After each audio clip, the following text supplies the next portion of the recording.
everyone, welcome the new edition of Inside Thái Nguyên, and we are very happy to have the attention of George BURCHETT, a painter, a journalist, and he is the son of Winfred BURCHETT, a well-acclaimed journalist and a wholehearted friend of Vietnamese people.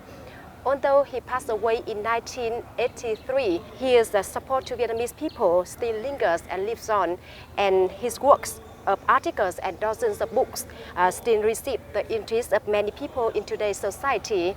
And in this program today, George BURCHETT will share with us more about the memories of his great father. First of all, thank you for joining our program today. Thank you for having me on your program today. Yes, and as I know that you was born in 1955 in Hanoi, right. And right from the first moment in this world, you have a very special connection to Vietnam.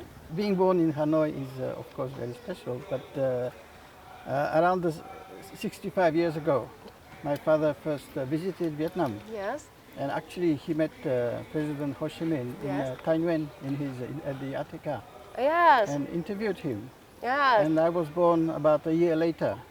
So it is a special event for me to be here today as well, because it is always also one of the reasons I was born in Hanoi. Yes. So my connection is on many levels. Yes. With Vietnam. Yes.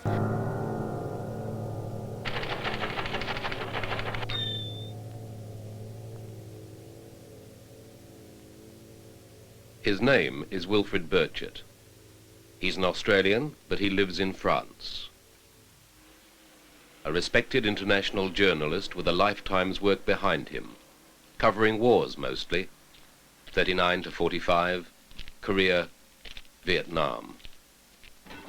In Australia, his name is a dirty word. Many think he should stand trial for treason. Some would like to see him hanged. And why?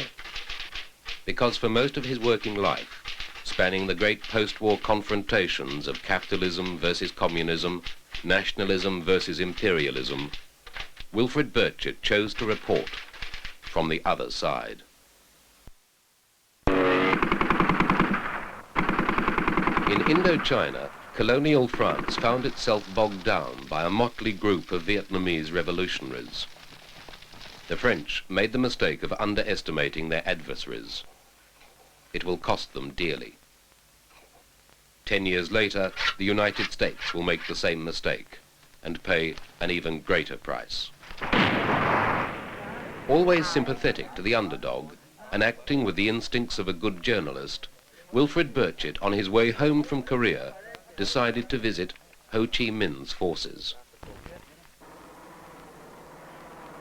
On the way down to Vietnam, listening to the French radio, the military communiques were all dealing with a place called Dien Bien Phu.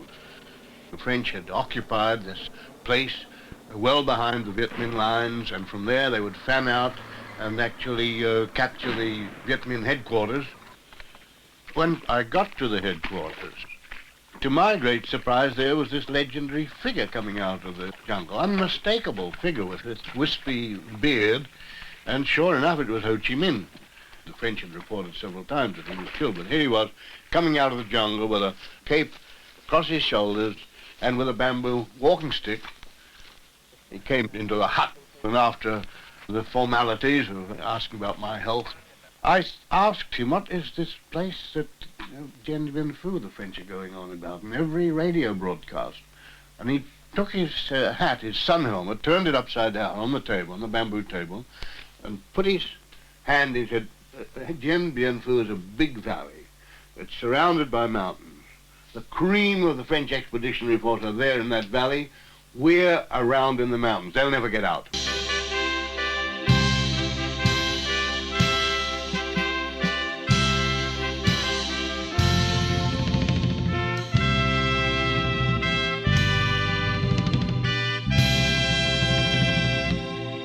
And as you have said that, your father has first met Ho Chi Minh in ATK Yeah. Định Hóa, Thái Nguyên, when Ho Chi Minh was preparing for Dien Bien Phu. That's right. Yes, could you please share with us more about this event? Well, there is about Dien Bien Phu, because when my father was making his way to meet President Ho Chi Minh at his first visit to Vietnam, Yeah. On the radio, he heard about this place called Dien Bien Phu. Yes. So he asked President Ho Chi Minh, what is Dien Bien Phu? Yes. And Uncle Ho took off his sun helmet Yes. and turned it upside down. And he said, he saw the bottom of the helmet, and he said, Dien Bien Phu is a valley, and the French army, the best of the French army is there. And around it are mountains, and we are in the mountains, and the French will never get out. And so, in a very simple way, symbolically using the sun helmet, which is also a symbol of colonialism in a way, he explained Dien Bien Phu. And my father was very impressed how he could explain something very complex, Yes, military and political matter in such a simple way, so everybody could understand it. And I think that is a very good lesson in journalism as well. And sometimes you have to explain things simply so that people can understand them. Yes, very simple. So we are Yes, easy so to understand. it was also a lesson in journalism Yeah. from Uncle Ho to my father. Yes. And my father always remembered that. He said Yeah. that one thing he admired very much in President Ho Chi Minh is the fact that he could explain very complex things in a very simple way, so everybody could understand. Yes, and I wonder about the decision why your father decided to visit Vietnam right after the Korean War. Yes, Yes, I know. because he was reporting the Korean War, or rather the ceasefire talks. That took quite a long time, 2 years. And there was a conference was convened in Geneva to discuss the ceasefire talks for Korea. And at the last moment, they added Indochina. And so my father didn't know much about the Indochina. And as a good journalist, he went on the spot to find out for himself what is it. And that is how he made the train journey across China to the border. Yeah. But he went then by truck and horse and I don't know what to Taiyuan, to Yes. the Attica. to And meet what? Uncle Ho. Yes. Yeah. And what your father find out here? Well, he wrote articles, and one of them says that the French are on the verge of a great military disaster. So he understood very well Uncle Ho's lesson in the helmet. And so this is an article that was published in 31st March, 54, before the victory at Dien Bien Phu, but he already wrote that the French are going to lose.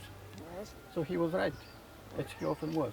Being a son of a very well-acclaimed journalist, Yes. and I'm sure that Uncle Ho, General von Giap, and Phạm Văn Đồng Yeah. have a close connection to your family. Yes, they were Yeah. personal friends of my father, and although we left Vietnam when I was 2 years old, and we lived in Moscow and then in Phnom Penh. Yes. But every time my father visited Vietnam, Hanoi during the war, when he comes back home, he would say, Uncle Ho sends you his warmest greetings to the children. Yes. As I know, your father have many special meetings with Uncle Ho Yes. in ATK and in Hanoi capital. And during the war, of course, my father supported Vietnam during the struggle. And he also traveled to the south with the National Liberation Front in the jungles in the 60s. So he always went on the spot to see for himself, which I think what journalists should be doing. Yes. And then he tells the story to the world. Yes. But it was also, he tells it to the world, but he also tells it to us in his own way. So it's the story of Vietnam. I always feel it is also my story, because I grew up with always Vietnam in the front of the front page, so to speak. How about the image of Uncle Ho and many other leaders of Vietnam in your heart?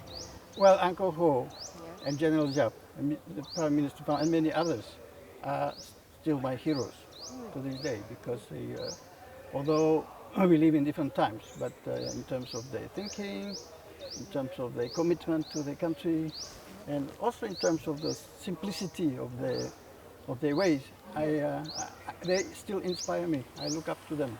Yeah. I often read Uncle Ho's poems, for instance, because I think he was a great poet as well, not just a political leader and political thinker, but also a beautiful poet. And he wrote beautifully about nature and light and things like that, what we have today here in Taiwan. So it is a feeling, his feeling for his country and his people is very important. The love of country and the respect for the people, I think should always inspire us. It does inspire me.